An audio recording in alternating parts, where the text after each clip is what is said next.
Hello friends, मैं advocate Vinod Sharma अपने channel कानून और आम आदमी में आपका एक बार फिर हार्दिक स्वागत करता हूं। दोस्तों, आज की इस वीडियो में मैं आपको बताऊंगा cross examination to independent witness in NDPS case, यानी कि एनडीपीएस के केस में इंडिपेंडेंट विटनेस का क्रॉस एग्जामिनेशन कैसा होना चाहिए, उसको क्या क्या सवाल पूछे जाने चाहिए डिफेंस के द्वारा, ताकि एक अच्छा डिफेंस अक्यूज़ के पक्ष में तैयार हो, और अगर कोई कंट्राडिक्शन है तो उसका फ़ायदा अक्यूज़ को मिले। तो दोस्तों, जो क्रॉस एग्जामिनेशन है क्रिमिनल केसेस में बहुत ही महत्वपूर्ण होती है, और ख़ास तौर पे जो एनडीपीएस के मामले हैं वहाँ पर क्रॉस एग्जामिनेशन का महत्व और भी बढ़ जाता है, क्योंकि वहाँ पर एनडीपीएस एक्ट के सेक्शन 50 की कंप्लाइंस की बात होती है, सेक्शन 42 के कंप्लाइंस की बात होती है, जो अक्सर पुलिस कहीं ना कहीं वहाँ पर गलती करती है, और अगर गलती की है और वो क्रॉस एग्जामिनेशन में वो चीज़ पकड़ी जाती है तो उसका फ़ायदा अक्यूज़ को मिलता है। तो दोस्तों, मैं कुछ आपको बहुत ही बेसिक से क्वेश्चन बताऊंगा कि डिफेंस के द्वारा इंडिपेंडेंट विटनेस को, यानी कि प्रोसिक्यूशन के विटनेस को जो पुलिस पेश करती है, उससे क्या क्या सवाल आप पूछ सकते हैं, ताकि जो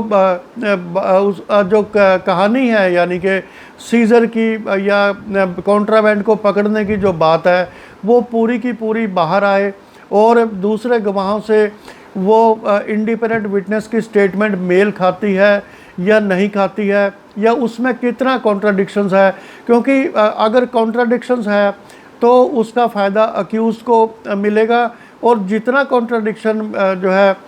गवाहों के बयान में होगा उतना ही फ़ायदा अक्यूज़ को मिलता है, और वो सज़ा में जो है एक्विट हो सकता है। गवाही दी है तो अगर इंडिपेंडेंट विटनेस बताए कि 2-3 केसों में गवाही दी है, तो ये एक जो है फ़ायदा है अक्यूज़ के लिए, क्योंकि हो सकता है पुलिस अपनी केस को मजबूत करने के लिए किसी फर्जी गवाह को पेश करे, और उसको जो है वो रटी रटाई बात बताए कि आपने ये बोलना है कोर्ट में, यानी कि वो एक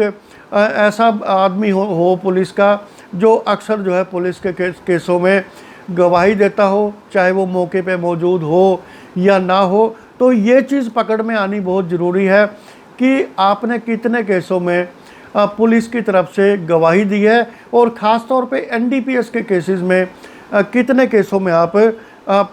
प्रोसिक्यूशन की तरफ से अपीयर हुए हो। तो ये बहुत ही महत्वपूर्ण क्वेश्चन है इंडिपेंडेंट विटनेस के लिए। दूसरा क्वेश्चन है कि आईओ को कैसे जानते हैं, यानी कि जो इन्वेस्टिगेटिंग ऑफिसर है केस का, उसको आप कैसे जानते हैं, क्योंकि पुलिस कभी भी किसी राह चलते आदमी को विटनेस नहीं बनाती। उनका या तो कोई मुखबिर होगा, या कोई उनका जानकार होता है पुलिस का, या कोई और किसी तरीके से कनेक्टेड है पुलिस के सिस्टम से, वो गवाही देता है पुलिस के लिए। क्योंकि एक आम आदमी जो है जो राहीगर है वो पुलिस की तरफ से गवाही नहीं देता। तो ये क्वेश्चन बहुत ही महत्वपूर्ण है कि आप आईओ को कैसे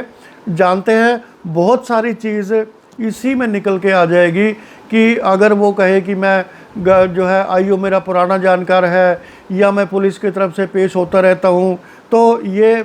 इसका फ़ायदा आर्ग्यूमेंट के वक्त में अक्यूज़ को इसमें मिलता है। और दोस्तों, एक और क्वेश्चन है इंडिपेंडेंट विटनेस को जो पूछ सकते हैं कि आपको किसने बताया कि सामान पकड़ा गया है, यानी कि एनडीपीएस की रिकवरी जो है हुई है, ये आपको किसने बताया। आईओ ने बताया कि किसी पुलिस ऑफिसर ने बताया, एसएचओ ने बताया, कहाँ से आपके पास ये इन्फॉर्मेशन आई है कि माल पकड़ा गया है, और कहाँ पर पकड़ा गया है, उसकी क्वांटिटी कितनी है, ये आप पूछ सकते हैं कि उसमें सामान किस हालत में मिला, या वो किसी बोरे में बंद था, या किसी लिफाफे में था, या वो जो है किसी और चीज़ में सामान में बांधा हुआ था। तो उनको जो है पूरा पूछिए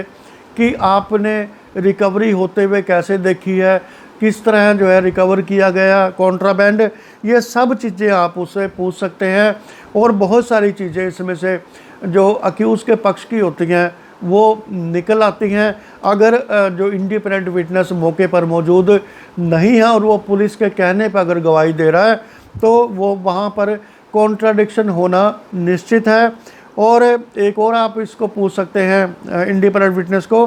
कि केस प्रॉपर्टी पर कितने सैंपल जो है सैंपल सील लगाई गई और सैंपल सील जो है केस प्रॉपर्टी पर कितनी लगाई गई और कहाँ कहाँ आपने हस्ताक्षर किए हैं, कितनी जगह पर हस्ताक्षर किए हैं एज इंडिपेंडेंट विटनेस। ये भी आप उसको क्वेश्चन जो है पूछ सकते हैं। और क्रिमिनल केस में टाइमिंग बहुत महत्वपूर्ण होती है, तो इसलिए इंडिपेंडेंट विटनेस को ये पूछना बहुत ज़रूरी है कि आप मौके पर यानी कि जहाँ पे रिकवरी हुई है वहाँ पर कितने बजे से लेकर कितने बजे तक थे, आईओ वहाँ कितने समय से कितने समय तक था, प्रोसीडिंग्स वहाँ कैसे पूरी हुई, या और अक्यूज्ड है उसकी तलाशी कब हुई, किस वक्त हुई, ये आप चीज़ें जो है उसमें पूछ सकते हैं। और इंडिपेंडेंट विटनेस को एक चीज़ और आप पूछ सकते हैं कि आपने कितने पेपरों पर साइन किए थे,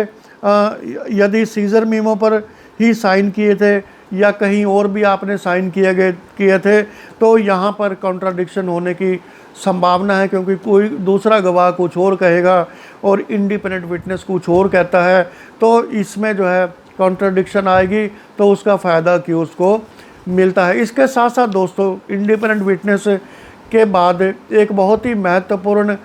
विटनेस होता है पुलिस का, यानी कि आईओ, इन्वेस्टिगेटिंग ऑफिसर। और एनडीपीएस के केसेस में ये और भी महत्वपूर्ण है कि आईओ से जो है सवाल ऐसे किए जाएं कि वहाँ पर ये पता चले कि आईओ पुलिस जो है कोई झूठी रिकवरी तो नहीं दिखा रही है, क्या किसी को फंसा रही है कॉन्ट्राबैंड के केस में, और या ये पूरा सच्चा केस है, पुलिस ने पूरे प्रोसीजर फॉलो करके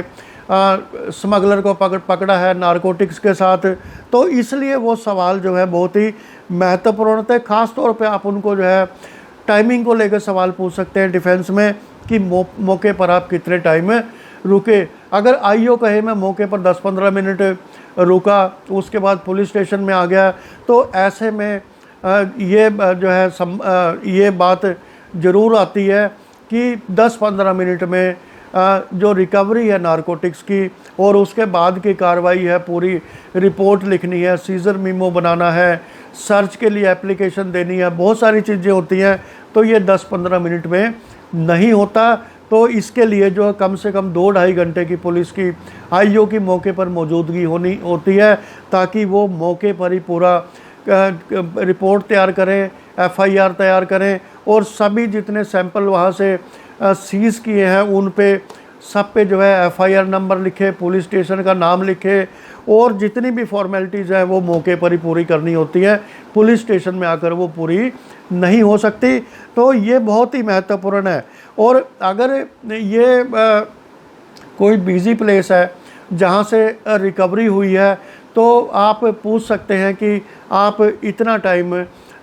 कोई दुकानदार के वहाँ पर बैठे, और अगर वो कहे आईओ कि मैं हाँ दुकानदार से कुर्सियाँ लेके मैं वहाँ पे बैठ गया था, वहाँ पे मैंने कार्रवाई की, तो क्या पुलिस ने किसी दुकानदार को